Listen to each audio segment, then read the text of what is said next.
Hello மக்களே, welcome back to our channel. நான் தான் உங்கள் எம்எம்கே. இந்த வீடியோவில் என்ன பார்க்க போகிறோன்னா, ஆல்ரெடி தமிழில் பார்த்தோன்னே கண்டுபிடிச்சிருப்பீங்க, பாரதியார் சம் தான். அதாவது ஒரு கொஸ்டின் வந்து 2 அல்லது அதற்கு மேற்பட்ட எக்ஸாமில் கேட்டதை வித் ப்ரூஃபோட சால்வ் பண்ணி கொடுத்துட்ருக்கோம். அதில் நம்ம இப்போ பார்க்குறது பார்த்தீங்கன்னா 64th வீடியோ. இதுக்கு முன்னாடி நம்ம 63 வீடியோஸ் போட்டிருக்கோம். பார்க்காதவங்க பார்த்துட்டு வந்துருங்க. வாங்க டேரெக்டாக நம்ம வீடியோக்குள்ளே போயிடலாம். என்ன கொடுத்துருக்காங்க பாருங்கள். எல்சிஎம் ஆஃப் 148 அண்ட் 185க்கு எல்சிஎம் என்னன்னு கேட்டிருக்காங்க. மீச்சிறு பொது மடங்கு வந்து 148க்கும் 185க்கும் கண்டுபிடிக்க சொல்லியிருக்காங்க. கண்டுபிடிச்சிடலாங்களா?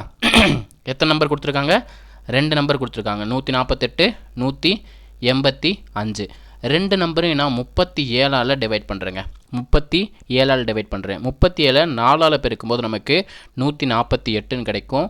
37 5ஆல் பெருக்கும்போது நமக்கு 185ன்னு கிடைக்கும். 4 5ஐயும் காமனாக வைக்கிற நம்பர் 1 தான் காமனாக வைக்கும். ஸோ அப்படியே நான் எல் ஷேப்பில் மல்டிப்ளை பண்ணால் நமக்கு எல்சிஎம் கிடச்சிரும். 4 × 5 20 இன்ட்டு 37 பெருக்குனா நமக்கு எல்சிஎம் கிடச்சிருங்க. 37 × 2 74ன்னு தெரியும். ஒரு 0 இருக்கனால அப்படியே 0 சேர்த்துருங்க. இப்போ இந்த கொஸ்டினுக்கான எல்சிஎம் என்ன? 740ங்கிறது இந்த கொஸ்டினுக்கான எல்சிஎம்மாக இருக்குங்க. ஓகேங்களா? இப்போ இது எந்தெந்த வீடியோவில் கேட்டிருக்காங்க, சாரி எந்தெந்த எக்ஸாமில் கேட்டிருக்காங்கன்றதை பார்த்தலாம். கொஸ்டின் நம்பர் 87 ஸ்டாட்டிஸ்டிஷியன் எக்ஸாம் 2016 கேட்டிருக்காங்க.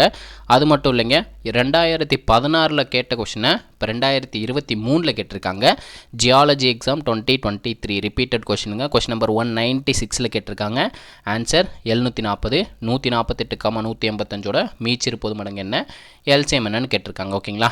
நம்ம வீடியோ பிடிச்சிருந்துச்சுன்னா லைக் பண்ணுங்கள், ஷேர் பண்ணுங்கள், கமெண்ட் பண்ணுங்கள். முக்கியமாக நம்ம சேனல் இப்போ தான் பார்க்குறீங்கன்னா, ஃபஸ்ட் டைம் பார்க்குறீங்கன்னா சப்ஸ்கிரைப் பண்ணிட்டு பெல் பட்டனை கிளிக் பண்ணி விட்ருங்க. அப்போ தான் நம்ம போடுற வீடியோ வந்து உங்களுக்கு உடனே வந்து சேரும். இதே மாதிரி ஒரு நல்ல வீடியோவில் சந்திப்போம். நன்றி.